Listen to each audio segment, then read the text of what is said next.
ఇది గోదావరి జన్మించిన స్థలం అండి. గోదావరి.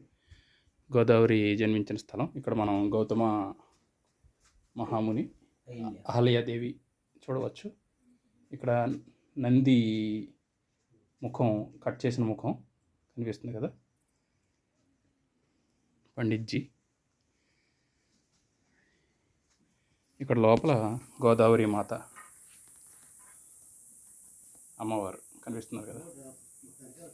ఇక్కడ అదిగో గోదావరి చూసారు కదా, వాటర్ అలా పక్కకు ఊరుతూ ఉంది.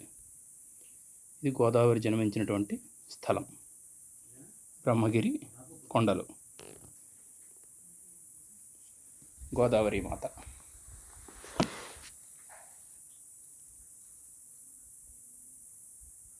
గోదావరి మాత.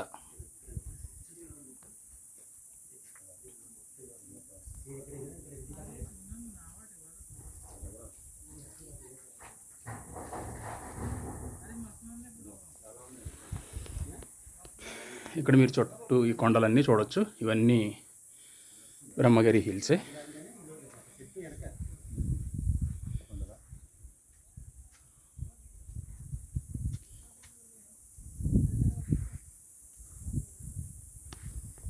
చుట్టూ కూడా ఇవన్నీ బ్రహ్మగిరి కొండలు అంటారంట.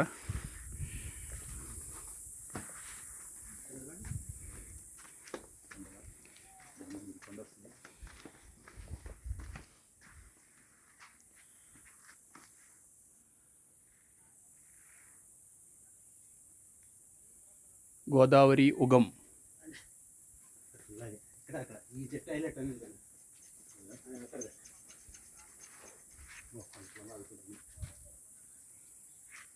ఈ దాయత్వ పోలు